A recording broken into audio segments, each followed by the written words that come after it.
This is another live radio link-up brought to you by the Government Communications GCIS.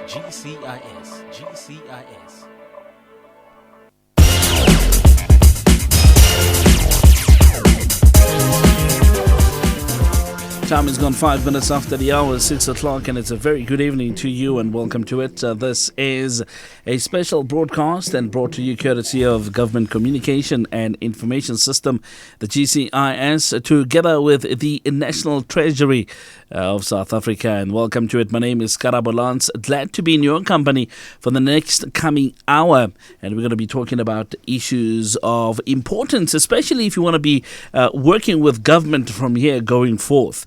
And we had an exciting show yesterday and the day before in the Nguni and Sesotho languages. And this evening we're going to be having this one in English. So I'd like to invite you to be part of this.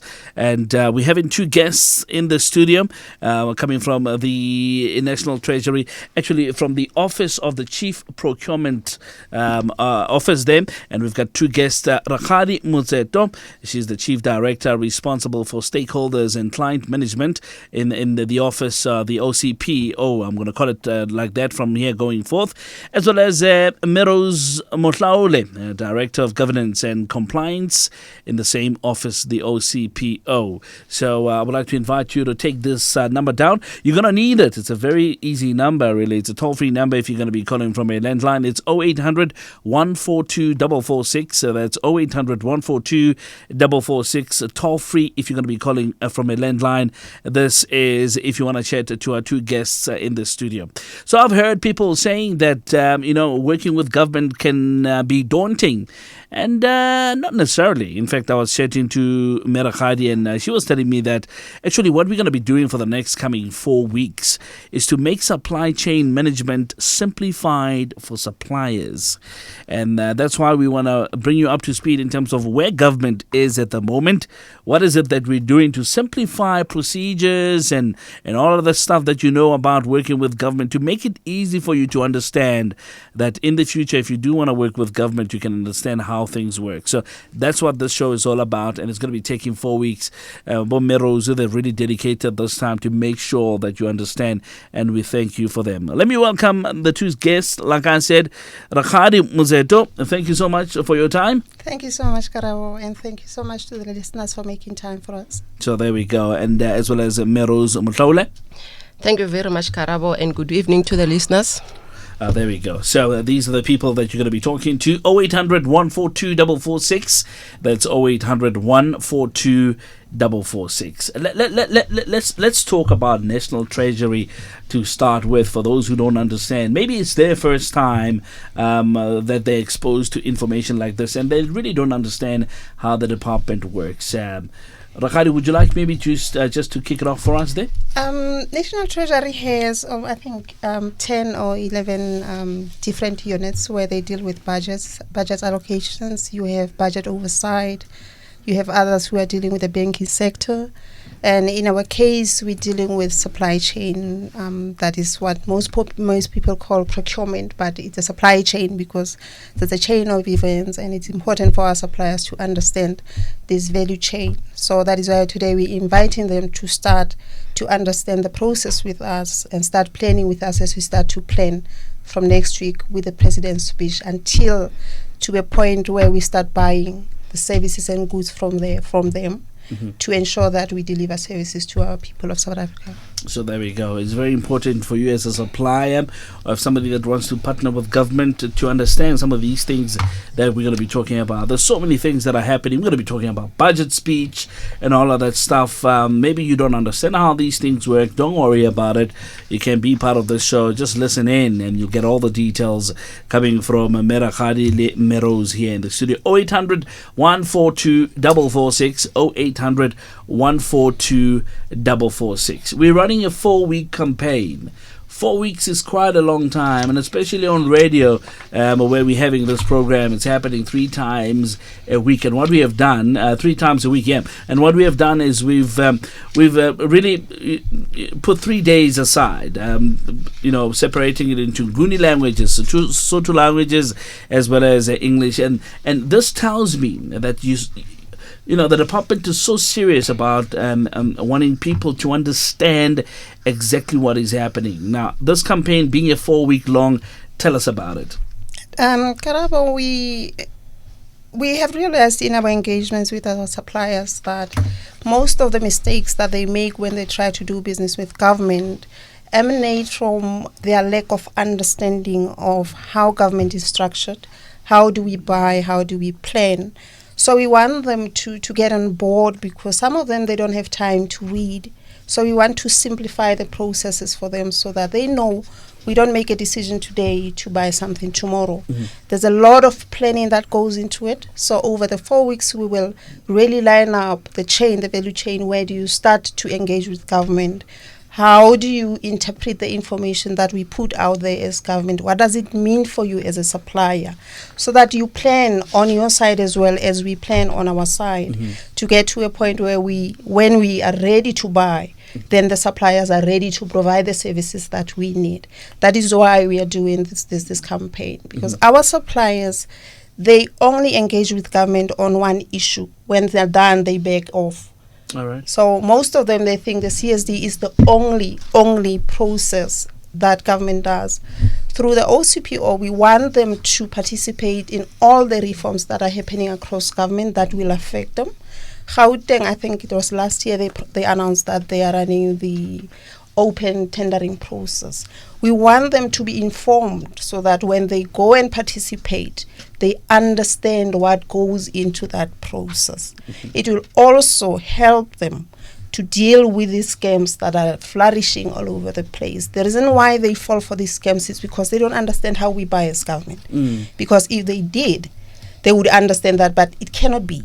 Right. This cannot be right. But they don't understand. And the majority of them, they think we only buy through competitive bidding as well as RFQs. So we want to clarify the thing, and the myth as well that the CSD is a procurement system. It's not a procurement system. It's a compliance system.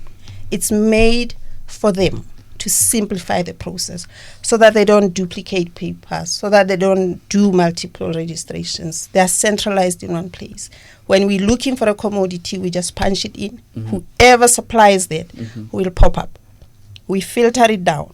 We look for those who are around the area where we are as government, that is the procuring entity that needs to buy. So they will look at those. So it gives us compliant suppliers. It tells us what suppliers are selling. It tells us where they are located. With the new regulations that have been promulgated last week, it will come in very handy for us to know where you are and what you are selling. You mentioned in CSD, and maybe you and I might know what CSD is. It's the central supplier database where suppliers who are doing business with government register and put in all their information there. Is it online? It's online, yes. Do you have is it online only, or can people have walk-ins where they can go in and do it manually? Yes, we Tell know us about the manual that some of process. our suppliers are not computer literate, so that is why we have walk-ins at all provincial treasuries around the country. We have even the contact numbers on the CSD landing page. So when you go under contact, you'll find the walk-ins where you get the physical addresses, and then under contacts you get the numbers where you can go. You don't have to call Pretoria. You can, if you're in Eastern Cape, you go to the Eastern Cape ones, or you call in, they'll help you to register. And that URL, if people want to go into it, what is it? www? It's www.csd.gov.za. So there we go. I know a lot of radio stations that we work with have had a problem in the past where they are struggling with registration on CSD. I would like to invite you to please call in as well. This is the point where you're going to get help. So please don't back away. Don't shy away at all. Call in 0800 142 446. 0800 142 446. We'd like to hear from you. Are there any questions that you would like to ask with regards to CSD maybe that you're struggling with? But that's not the only thing that we're going to be talking about this evening. There's so many things that we're going to talk about. You've mentioned something about the open tendering process that Gauteng has promulgated since last week. They introduced it last year, Right. so they'll be rolling out, and I think We have issued an instruction note as well to say to organs of state that are procuring, they need to identify the tenders that they advertise that will be evaluated publicly. So when they are evaluated publicly, then the suppliers need to be there to see that the process that is applied, it's done the way it should be done. So it will be difficult for them to be there and comprehend what's going on if they don't understand the process itself, which is something that we'll deal with in the third week, just for them to understand what goes into the bidding process. Once you submit the tender, what happens behind the closed doors, because we have realized that sometimes the fact that they don't understand that process, they end up paying bribes for something that has been awarded to them already. The mere fact that they don't know what goes into the process, they think some people are magicians. They can just, they can just switch the decision and give it to you. So on the third week, we're going to talk about the modes of buying. And then next week, we'll talk about the process, the value chain itself. But however, today we need to talk about what the perception is about the CSD. The CSD is about us as government finding you where you are and the commodities or the services that you're offering. And we don't issue RFQs from the CSD. We don't. We don't share your information with third parties. That information is collected for us as government to use to find you. So some people, some suppliers, they don't protect their personal information. They go and attend these networking sessions all over the place. They are leaving their information there. They don't know what happens to it afterwards. And the other thing with the scams is that when they get an RFQ, that fake RFQ, to verify it, they call the same number that is on that fake RFQ. Obviously, the author or the creator of that fake RFQ is going to answer and say, yes, that's a correct one. And then they go ahead and deliver things. So with the explanations or the next weeks, we're going to take them through the modes of buying so that they understand that certain things we don't buy individually, we buy them collectively. So one, and the thresholds that are applicable. So we're going to break it down for them in the coming weeks so that they can deal with these scams without having to even call. Looking forward to that. 0800 142 446. 0800 142 446. I've got representatives coming from the office of the Chief Procurement and at the National Treasury who would like to chat to you. If you've got any problems with regards to maybe CSD or any other Treasury matters that you might be experiencing, you're more than welcome to give us a call. Supply chain only, they say. No, absolutely. Oh, absolutely. I mean, if there's anything that I would like you to know, though, that if there's anything that maybe we're unable to answer to this evening, we'll definitely take your details down and we can refer it to the relevant people. Let's speak to Tsepo. Tsepo is in Northwest, listening via Live FM. Good evening to you, Tsepo.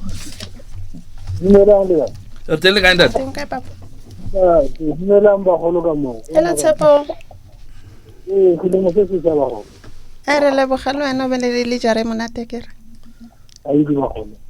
All right, Tsepo, what is your question, sir?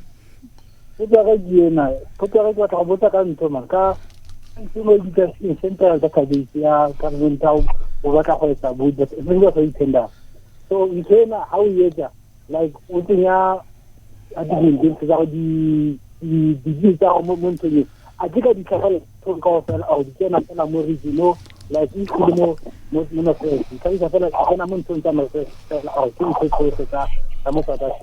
and then put that with the DT. Man, come to what I think them to take and I'm sorry. But I can't say that I'm like about a month. Yeah, though I was just struggling to hear you, or maybe we should raise those levels a little bit. But there, Tsepo. There we go. I think it sounds better. Why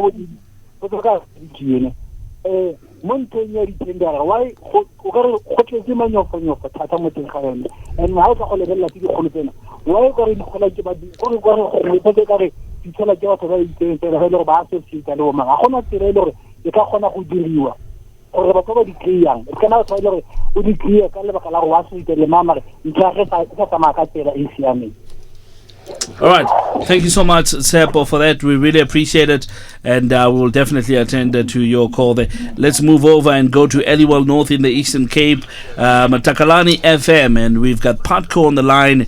Thank you so much, Pat, for calling. In fact, I just want to make my guests aware that Patco is one person that's struggling with the CSD at the moment. This is my station that I deal with in the Eastern Cape, and I've been trying to help Patco for the past week already. Okay. And hopefully we will sort of get a direction in terms of where to go this evening. Okay. Patco, thank you so much for calling in. A very good evening, Garabo, to your guests also. I'm having only two questions. Ne? Yeah. All right. My first question is that how do they make sure that people they get rid of this information? Because most of the time when they come into the rural areas, they arrive early in the morning, around about 9 o'clock. At 11 o'clock, they are gone. Most of the people, they are not there. They are at work. That's my first question. My second question is this one: are they doing the workshop in order to educate the people from the deep rural areas where there is no radio station, there is no internet, when they're supposed to go and download or register to the internet if someone is interested, so that he can get assisted by the government?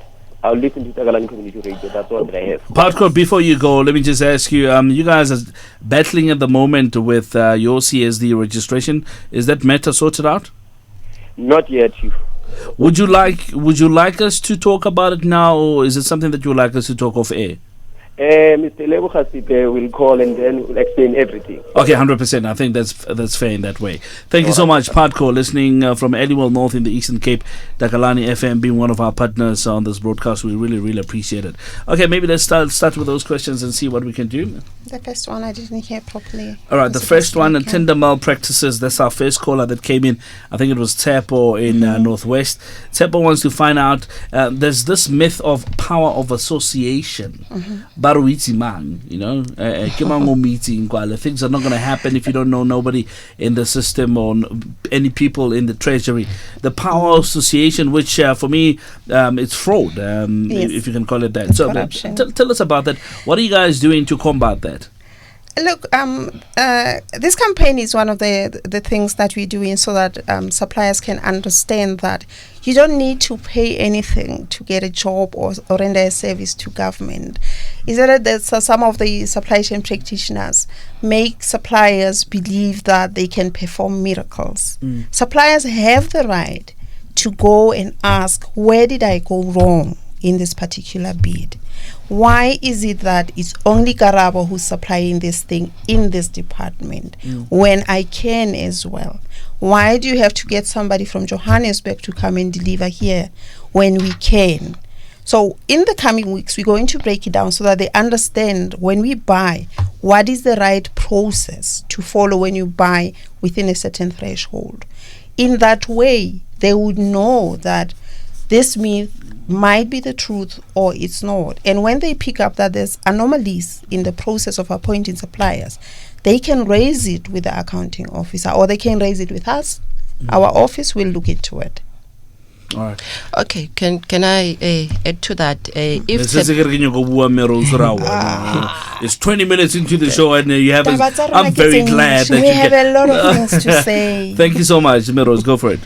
Okay, I wanted to say if Tsepo has a particular case, he can report to us, but he must understand that if it's a competitive bidding, everybody is allowed to tender because it's open tender.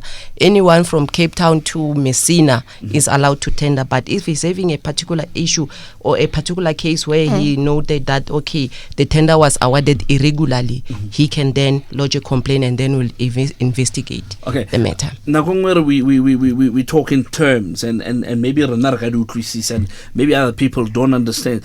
You mentioning competitive bidding. Just in short, just to explain to somebody who does not know. Tender. We call it tender in their language. You're not tender. Right. So next time the one that we advertise, everybody must come and tell us you can do this or not. It's a tender. It should be from 500,000 upwards. All right, so there you go. That is what we advertise on our e-tender portal, where we put all the competitive tenders. Every government organ of state needs to advertise there, so they can go into etenders.gov.za to look for the tenders in their area. Right. Yep. So next time, if you want to sound fancy with your friends, or can always see the word tender, you can say, it's a competitive bidding. And in that way, you'll sound very, very up, very, very wise. 0800 142 446. 0800 142 446. Go. Can we talk to Patco's issue about the rural areas? Yeah. Government is not only departments that have an emblem that looks the South African national emblem. We have entities, close to 1.8 or more entities you have. If you look in the PFMA, you'll see all the entities. So if you go to that particular office in the region, they are supposed to help you. Every provincial treasury is responsible to train all the entities in that area.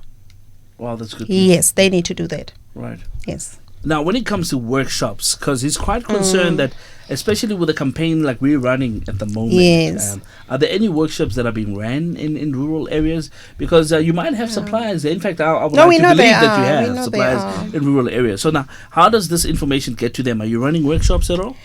Remember, in our footprint in the provinces is through the provincial treasuries. So, by law, every procuring entity needs to have a supplier day where they share information like this with everybody.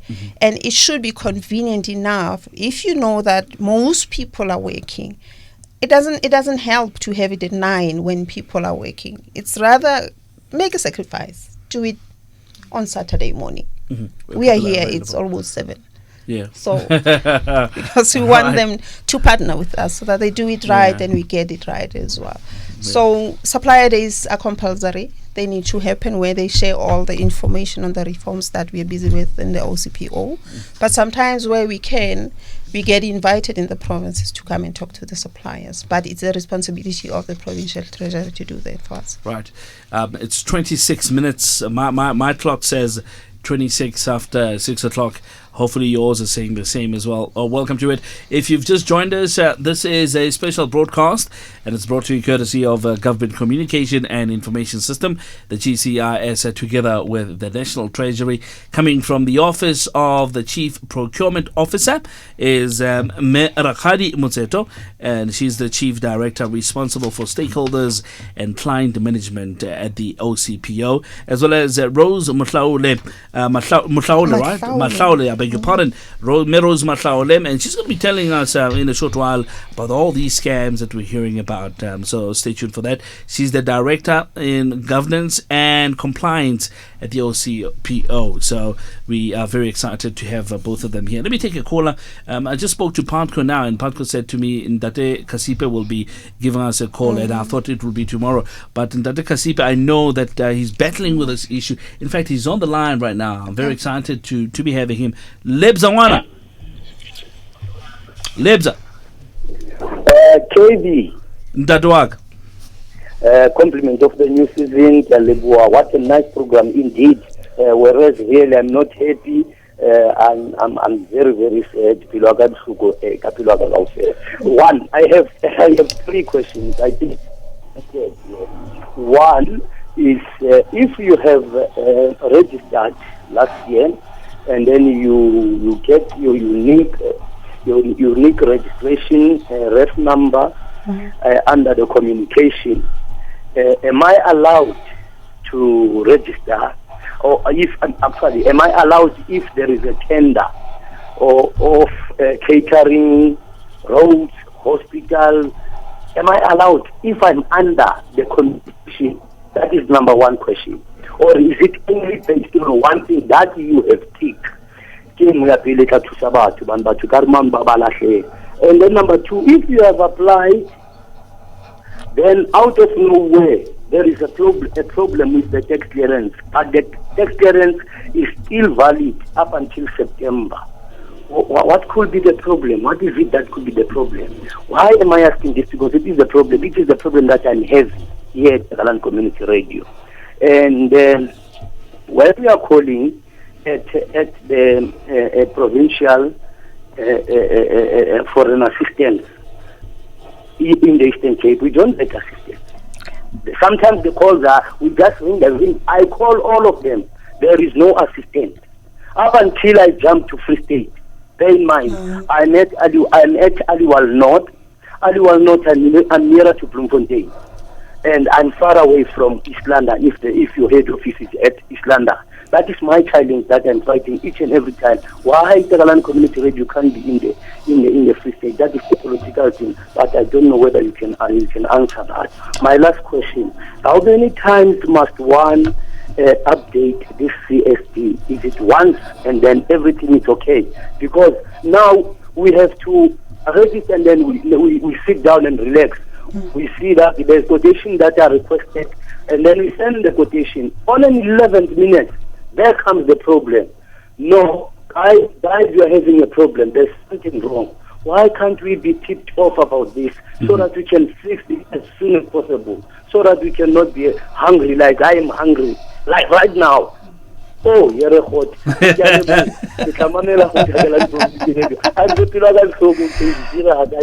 Lebzangwana, Kenaloena. Thank you, Katie. Kenaloena Dadwaka, hang in there. We're going to sort it out. Don't worry about it. All right, there we go. That's Lebohanka CPA from Eliwell North there. Let's move over to the Val and Kole Kwa, listening Vale Kwa Community Radio, if I'm not mistaken. That's Reggie. Reggie? Hi. Reg, ke tlo pa kwale. Yeah, ke tlo pa kwale radio ya ha bro. Ka uska tshwana le the Reggie that I work with here. Awesome. Itara. Shapure bro. Bishop, KB, I just have two questions to ask. One, we have a challenge when it comes to banking details. Right. We updated banking details, I don't know how many times. They keep on rejecting and say it has failed because of banking details. Second thing is this turnaround time of getting the feedback, whether and when you are sending things to CSD, they will say it will take about 4 days. And then after 4 days, instead of getting a confirmation of whatever, then you get somebody telling you that that document of yours is not working. Or you get somebody to call your office and be rude to your staff and then tell them that you're incompetent with what you do. I just need clarity on how to go about that, because that's not fair on our side, because we are doing what we're supposed to be doing to comply, but they're always giving us a hard time. Reg, thank you so much, and thank you so much to Lekwa as well. Thank you, sir. 29 minutes just before 7 o'clock. 0800 142 446. Linda, I'm going to ask you to be pretty fast on those lines there, Linda. 0800 142 446. That's 0800 142 446. Okay. Let me just say, these are some of the stations that we work with. Okay. And we're trying to disseminate information to as wider as we can. So if we lose out on any station because of some of the things they don't understand, we're really compromising information reaching some of those listeners. So I'm happy these two have called. Let's see how far we can help them. Okay. And if we can help them now, immediately, at least we know they have problems and you can take them further. Okay. Let me start with Reggie's one. To protect them with the banking details, it goes through safety net, it goes through Paymaster General. The mistake that most suppliers do with the registration of bank details is with the bank, their company name or their company registration name says incorporated. It's a word on its own. But when they register it on the CSD, they just put INC. So it doesn't talk to the bank. The bank rejects it. That is why even with me, when I open a bank account, they say put your names as they are in the ID. So it needs to be exactly the same way as in the bank, as well as on the CSD. Wow. Yes. Wow. So that's the mistake that they make. Yeah. And they would go to the bank and think it's the bank account. It's not the bank account. Usually it's the name of the bank account, because if you shorten it and it's not the same as what the bank has, it kicks it back. But the 4 days, we can't cut it. It's for their own safety. It has to go through Paymaster General, Safety Net, Bank Sale to verify all that information. And I think this ties in Lepotsoya, if I can maybe just tie the two in. Yes. How many times do we need to update information on CSD? The other thing is, and they don't click submit, because if you don't click submit, it sits there. And that's a mistake that they make. They don't click submit after they update, so it lays there. It doesn't go into the system to be verified. Wow. Yes. So they need to make sure they click to make sure they submit. And when they capture their banking details, it should be exactly the same as what the bank has. It's not the bank account number. Usually it's the name. as well as the company registration. They And- need to be exactly the same. And I just want to ask something that might sound a bit foolish. Somebody might be saying, Kara, why could you ask that? Is it CAPS sensitive as well? Yeah. No. Not Not that far. It the doesn't name. go that yeah, far. It's just it doesn't. It's the name. Whether you they write- verify the name. All right. Okay. You can't shorten it. You can't do anything about it. It needs to be exactly. Does the space allow though to put in a full? I get somebody with a long name. Yes. Motlot something. What? It does. So It is does. there enough space for them? Because Yes. I'm just thinking maybe somebody's If at doing. all the bank has cut Yeah. it, Yeah. just ask the bank to give you the name. As of- they've put it yes. there, And then put when the you same. capture it this side, you capture it the same way. 100%. I Yep. think. And Now, how I've- many times do we need to update information on CSD? How That many was asking. times? You only update when you change your banking details. You only update it when you relocate. When you change the directors, it picks up directly because you go to CIPC, you remove or add directors, the CSD will pick it up. You only change only your banking details, your login details, if you want to, as well as your physical address or postal address. Those are the things that you change, or the emails if you want to. But otherwise, if you have submitted your profile, you can keep on checking it before you submit for an RFQ, because it was my oversight today. We had a power failure in the city center, so I printed something from SARS because I had the contacts for SARS that I wanted to share with them. So for some reason, something was off. But I hope next week I'll come with it. But I'll take the numbers for the two callers. Yeah. And make them get them in touch with SARS. Okay. They moved from the tax clearance certificates to a tax clearance status. So it's valid for that day. Tomorrow when they check if you owe them, it changes. Can I just explain that a little bit?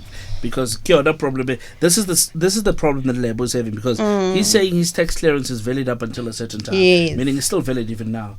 But there is a non-compliance status. Yes. I went in. I've got a login details for CSD, and I went in and I checked the specific radio station, Yes. and many other radio stations that we're dealing with, and they've got a non-compliance tax status Yes. on their report. Yes. And many of them have called me and said, but Karabo, our tax clearance certificates It's valid. is valid. Yes. Can you Yes. do you want to explain that? Remember in the past we used to have that tax clearance certificate that says you're valid for a year. Yeah. And then they picked up that some of them are duplicated and they're not from SARS. So we did deal with tax clearance certificates that are fake. So you only pick it up when you're supposed to pay. So they have moved away from that. They give you a tax clearance status, which means if you owe them and the date where you're supposed to pay them lapses, then your tax clearance status changes. They take into account your income as well. If you're getting money from your own businesses and you are not paying them at that time, it lapses. But what I will do next week in the next program, I will have a contact details. I will send it to you tomorrow. Whoever calls you can share it with them. It was just an oversight because we had a power failure and I printed No some worries. things that Yeah. didn't come out. It's not a problem. And for Ndate Kansipa, I hope I can make him happy. I will. The commodities on CSD, they are categorized into 5 families. So under each family, you have maybe infrastructure. You can register there. There's cleaning, whatever. I'm not sure how they're called, Yeah. but it's 5 families. They're categorized into 5 families. Right. So you can register as much as you can in those 5 families. You can register across 5 families. But under one family, you can't have more than 10. You can't. Because if you have more than 10, you're opening yourself up to these scams. Because we want you to specialize. When you register on the CSD and you say, I sell catering or I clean, then when you get an RFQ that says come and deliver tires or computers, then you need to be aware that, but I didn't register for these things. So if you put a lot, you're really compromising yourself as well. Because if these scammers get it right with one commodity, you go into deliver. Wow. So that is why we have that. So we want to know what they're selling so that when an RFQ that is fake comes and say, bring the speakers, bring this, and you are a caterer, but I didn't register for this on the CSD. Why are they calling me? But if you put too many, you're really putting yourself at risk as well. Let's be careful with that. 20 minutes before 7. We've got Reggie with a follow-up question there. Reggie, you're back again? Yes. Yes, sir, go for it. KBS? Yes, you can ask your question, Reggie. Okay. I just want to make a follow-up on that banking issue. Yeah. My challenge is one. The advice we got from the CSD was we need to change our banking account from what it is on an NPO to a CUID. And the moment you change that, it means you cease to get any funding from any government institution. That is the problem you're going to get the moment we change that. Because they tell you must go to the bank and change it. The moment you change it, it's gone. Second thing, on the tax clearance thing, the lady on Monday said that before they pay, they will first check if ever your tax clearance is compliant or non-compliant. Why can't they just reject it before they even ask you to do a job for them? Then they only check it when it's only time to pay. So only then you know that you are non-compliant. Thank you. All right. Reg, let's see how we can answer that. Reggie from Lekwa FM, yeah. Yeah, thank you so much, my brother. I think we've got your details. Should there be anything else? Reg. Okay. 0800 142 446. 0800 142 446. Go for it. The compliance, we don't only check it when we are supposed to pay. We check it before we issue an order to make sure you're compliant. And we have to check it again before we pay, because it is a requirement that a supplier, when they render a service to government, they need to be compliant throughout the process. That is why we constantly check, because of these changes that happened at SARS. Because in the past, if we had a valid certificate, we will keep the certificate and pay you. But with these changes that are happening at SARS, then we need to keep on checking at intervals. Before we give you an order, you're compliant, we give it to you. I think what Reggie means, if I'm not mistaken, honale cases where people have, when they've sent in their quotations to do a job, right? Yes. And we check through the system, everything is fine. Yes. Up until the job is done. In fact, even when the job is done, everything is still fine. Yes. Now, unfortunately, when there needs to be payment, it's only then that the status has changes. changed. Yeah. Yes. What's the That's reason the one for thing that we want SARS to explain to us. What do they take into account for a status to change overnight? Let me put it overnight. Yeah. Let me say overnight. They need to explain to us so that our suppliers understand what are the issues. Because in some cases, we found out that most suppliers are using consultants or auditors to submit their tax matters to SARS. Only to find they haven't. So the period of submission lapses. Right. And they think whoever is their consultant has submitted, and then they haven't. So they need to be on top of their tax matters to check if somebody says I've submitted, did they really submit? But on the tax clearance status, that's the one thing that I'll promise next week I'll have an explanation or the number where they can call somebody. I know there's a government liaison in SARS who I think will be able to clarify that. Yeah. All right, 100%. Let's talk about these scams. I'm quite worried. I don't want the time to lapse, and we haven't touched the issue with scams. Let's talk about these scams quickly. Can I just make Dr. Kasipe happy, please? Let's make him happy. Dr. Kasipe, we have heard that there are issues in the Eastern Cape. I got in touch with the head of department in the Eastern Cape yesterday. He's working on the issue. However, when I leave, I'll take your numbers and see how I can help you. I will call you first thing tomorrow morning and make sure you're sorted. Libs. There we go. 17 before 7 o'clock. 0800 142 446. That's 0800 142 446. People from the Treasury are here, and we're going to be talking about supply chain management and all sorts of issues relating to that. So you're more than welcome to give us a call if you've got any questions on that, or maybe any comments that you might be having. 0800 142 446. Scams. That's a scary word there. Let's talk about it. Rose? Thanks, Karabo. The reason why we decided to bring this topic here is because of the requests and complaints that we receive from our suppliers because they are being scammed on daily basis. The reason why that is happening, and they think that it happens because of central supply database, and that is not true. Right. The reason is because they are giving their information to people, to strangers. When they want to be assisted, they just give information to anyone, and those people get their information, their contact details, and their emails and stuff. So they send the fake request for quotations to them. And Rakadi indicated that from next week we'll be talking about the process for them to understand so that they don't fall into these scams. I'll give you an example of the scams that are happening in the department. I was going to ask you, Some of the service, our suppliers will be requested to deliver items like your laptops, the request for quotation will look like it's coming from the Department of Health, for example, only to find that it's a fake one. And then our service providers, instead of verifying that information maybe on the department website, they call that number. They call the number on the request for quotation, and obviously the person will pick up and say, will confirm that. And sometimes they are requested to deliver stuff at the malls, at parking lots. And that is not, that is a problem.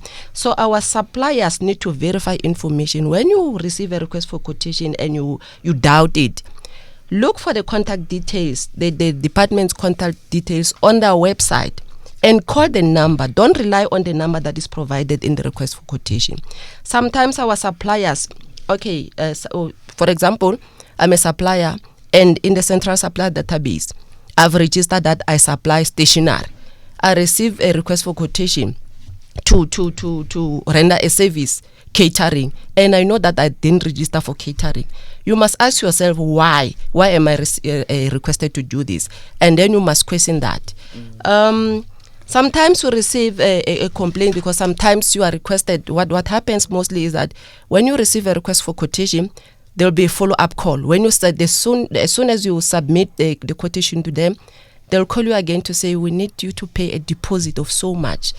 Our suppliers should know that government, we don't pay deposit for you to supply. You'll never, ever. We don't. If they get such a request, they must report the case. Why you laughing, Ragadi? No. I'm thinking about another. People. Hey, Karaba, there's another one that I'm still reeling from the shock. Yeah. Our suppliers, we do understand, and I really, really feel for them that the issue of funding is not resolved in government to really give them, financially help them to start up their businesses. Or funding, yeah. Yes. However, you cannot give away your CSD profile to somebody, because one supplier went to a microlender. In exchange, he had to cede his profile, login details. He signed a contract. He gave them the login details. After that, they log in. They change the contact, the cell phone. They change the bank account. So what this means is that the supplier doesn't see the money going into the bank because it's no longer his bank account. Yeah, somebody else. And the frustration that we have is that suppliers, when they come to us, they don't tell the truth.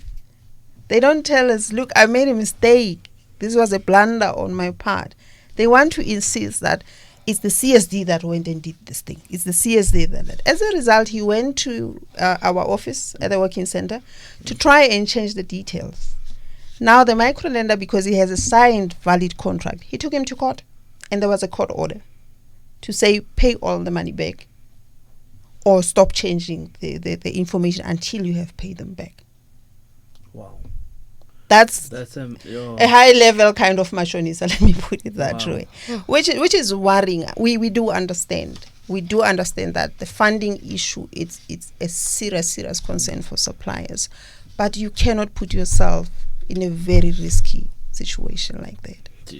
No, now they take a profile. CSD profiles. My goodness. 0800 142 446. Benedine, thank you so much for calling in. You calling from Joburg, PBC Medical. Thank you so much for your call. Yes, good evening to you. I'm just actually driving from work, and I heard you on the station. I just need some guidance. I'll give you some background.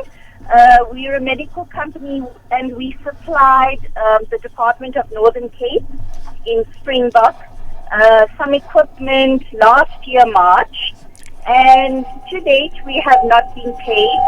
We have followed all the procedures that we needed to. We've been shoved around from Springbok to Kimberley. We even sent a letter to the Chief Financial Officer at Kimberley, and we followed the procedure of sending the 30-day late payments to Treasury, sending emails and reminders, even trying to phone up Central Treasury, and so far we have received no feedback, absolutely no feedback, and of course we have not been paid, and it's quite a substantial amount that's been owing to us. Right. And nobody can tell us the reason why we're not being paid.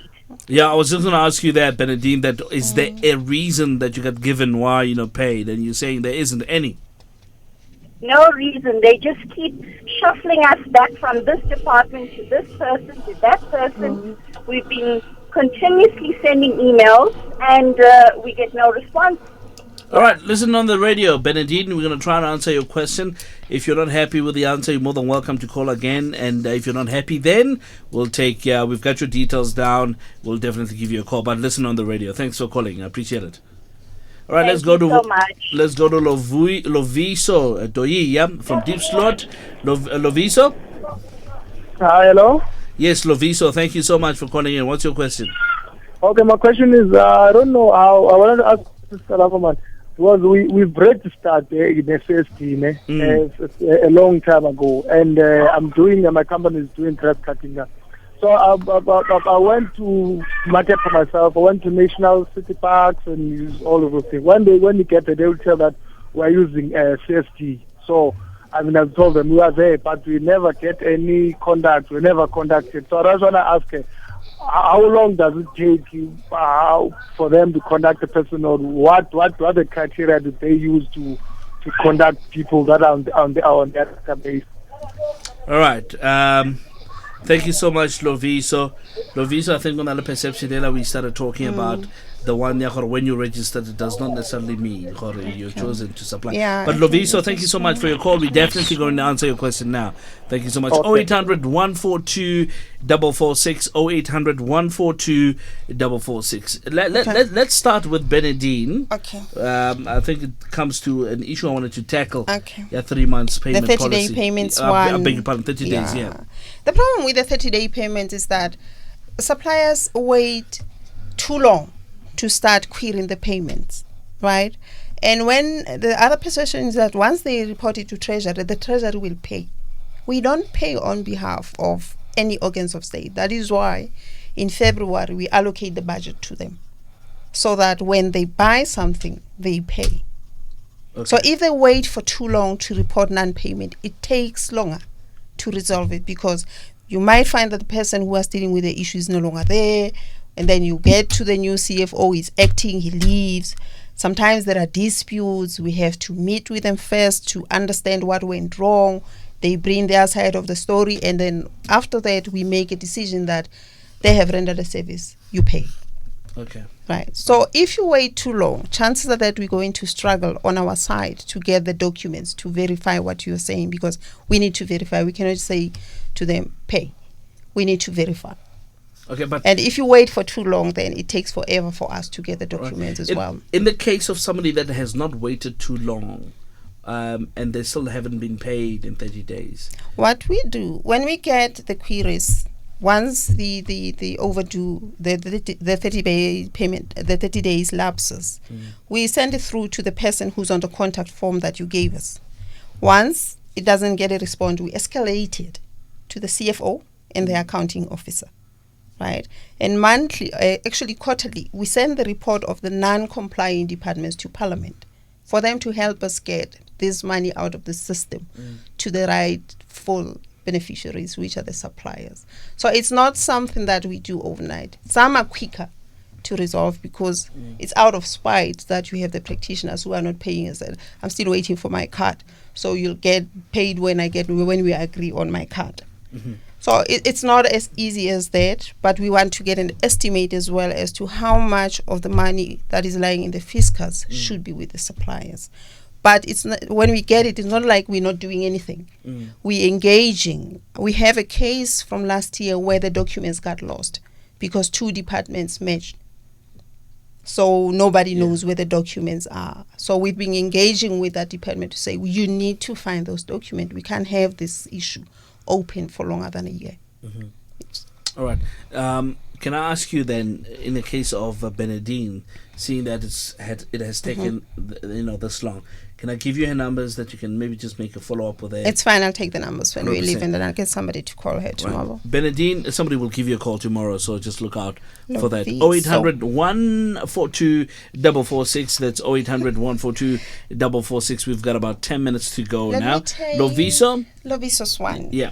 Loviso needs to he needs to establish first if they have whether they have a contractor already in that particular municipality to be cutting the grass. If they have a contractor, that contract has to lapse before they start appointing. Sometimes, let's say city parks, they have a lot of parks that they need to, manage and maintain. So sometimes what they will do, they will appoint a few contractors, but you cannot appoint them indefinitely.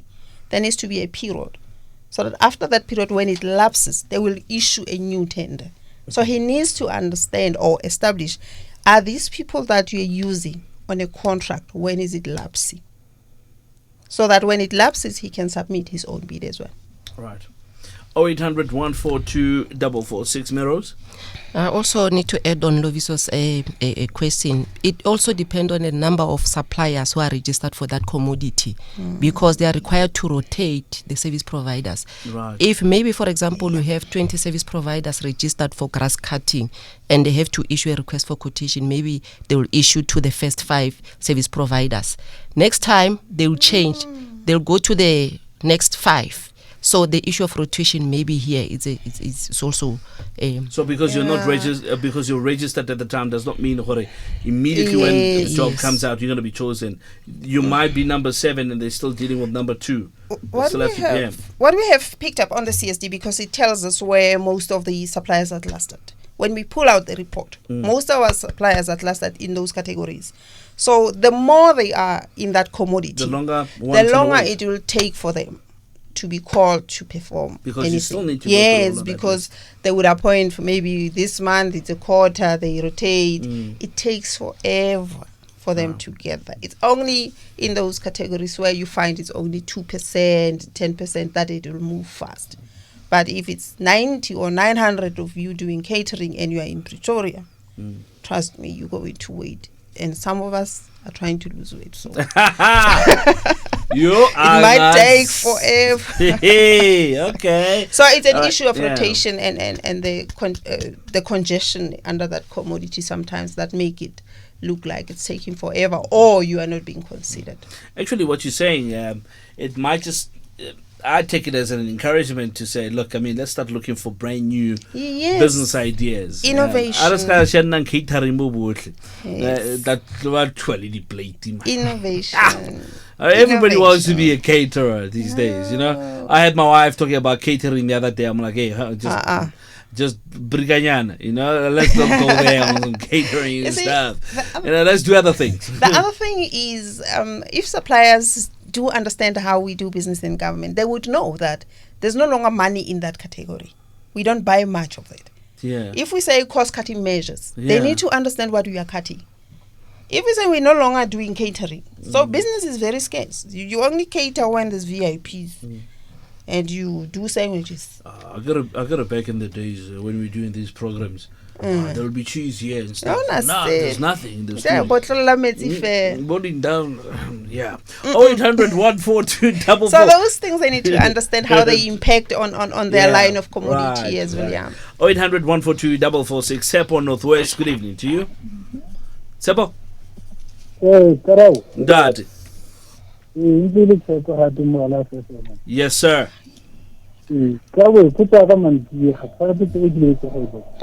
How is your tender? Is the concept available until maybe your tender, I think tender for school.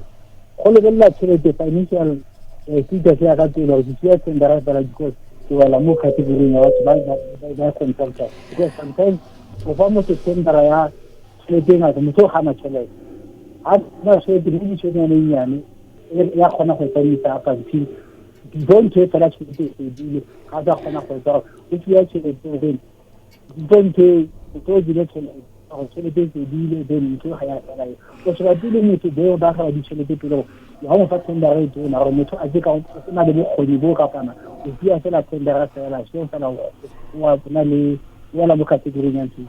All right. Thank you so much, Seb. I think I understand what you say. In fact, because Seb is going on some, formal to tender as the challenge, and the next two because he does not have money. But what, yeah?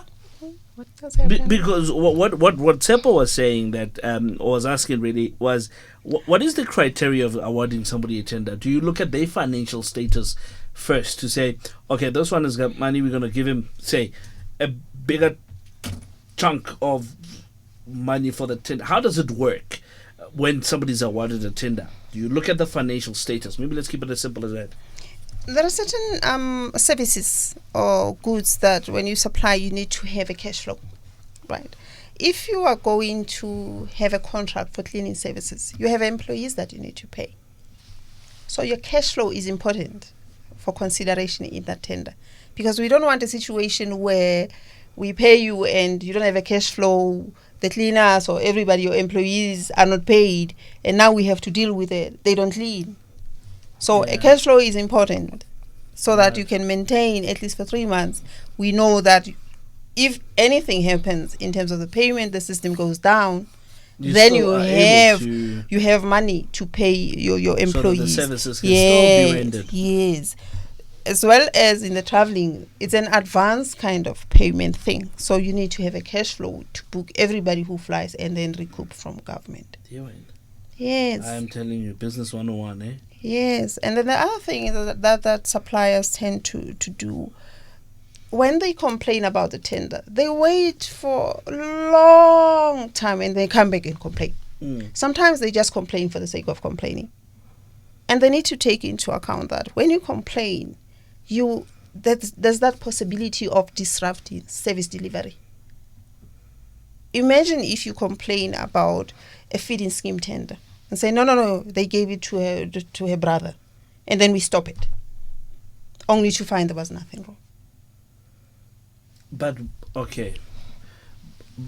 but what needs to be done then? What needs to be done is that we're going to educate them about the bidding process, what goes into the bidding process, so that when they raise a concern, they raise it on the process to say, this is my concern. Then we can easily deal with it quickly. But where the service delivery implications, we might have to let it run. Right. Last caller, Tabang Alberton. Tabang? KB, they won't make more. Yes, sir. Hello, Papa. I just wanted to comment about this issue of the cost-cutting measures that government is trying to implement. But now, my problem is you find one of the big municipalities, actually the metro, whereby they advertise a tender, and in the tender, you find that whatever commodity that they want us to procure, they classify them by the category. And then now you find in each category it's about 7 items. And they say, for you to be able to participate in that particular category, you should be bidding in all of them. But when now, the way you're doing your business, you do only 6 items, and the 7th one you don't do. But you cannot qualify for that category to be bidding. So that means they're eliminating the issue of the competition. Of which it's an unfair bidding. Wow. Tsepo, thank you so much for that info, Tsepo from Alberton. Let's hear the response from Bomerakadi. I would say, look, on the CSD, you are allowed to partner with other suppliers who are compliant. So as a supplier, if you meet maybe 7, nothing is stopping you from getting a partner who can supply the other one. And you partner, you submit as a partner. But the thing is, I don't understand what the categories are, what the commodities are that at last, which makes it a little bit difficult for me to give a straightforward answer. But if at all you can do the work and you know somebody you can partner with who can do the other part, the two of you can register a partnership on the CSD and submit together. Yes. All right. We've got about a minute to go now. In wrapping, is there any other information that you would like our listeners to take note of? Please to our nice suppliers, we need to have a good relationship with you. That is why we're doing these programs for you, to understand who we are, how we can work better, so that our relationship towards service delivery can flourish. We want to see them succeed. We don't want to see them struggle and end up in these funny things of scams and everything. And we get the scams as well, because somebody sent me an email from the UK and say, I didn't get your information that you sent me from the CSD. I said, I don't know you. I never sent you anything.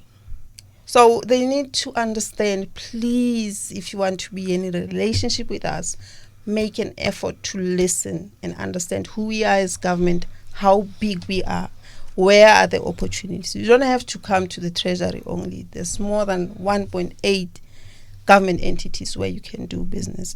So we want to take them through the planning process, the entire value chain, to a point where we meet and transact. And they can only do it if they know who we are. How's Rose? I think with this campaign, we're going to win together with our suppliers. Sounds like it. Yeah. Sounds like it. Yeah. So there we go. Thank you so much to all the radio stations that have partnered with us. I got a Tongani number for those people that that we're going to call. Definitely. So we're going to do that. So don't worry about it. If you've said to you, we're going to give you a call back. Those numbers are going to be given to our guests so they can give you a call back tomorrow. It's going to be happening again, by the way. It's happening for 4 weeks. They've dedicated the whole month to make sure that the relationships are built. You've got all the information you need, and the scams, a little Kata as well. So it's going to be happening again next week, Monday. On Monday, it's going to be this show. This time around, it's going to be happening in Sesotho languages. And Tuesday is going to be in Guni languages. And Wednesday is going to be, I'm back on Wednesday, by the way, doing the English version of it. Not that I cannot speak on any of those languages. I just chose, otherwise they'll make me do all of them. I know how these guys work. Next week, we're going to be talking about government planning and related documents. It's the SONA, the budget process, strategic documents, annual performance plan, until we get to procurement plans where you see the tenders. Don't miss out. From myself, Karabalans, Storana Sabapidil Matebele. Let's meet again next week, Wednesday. Ciao for now. Thank you, guys.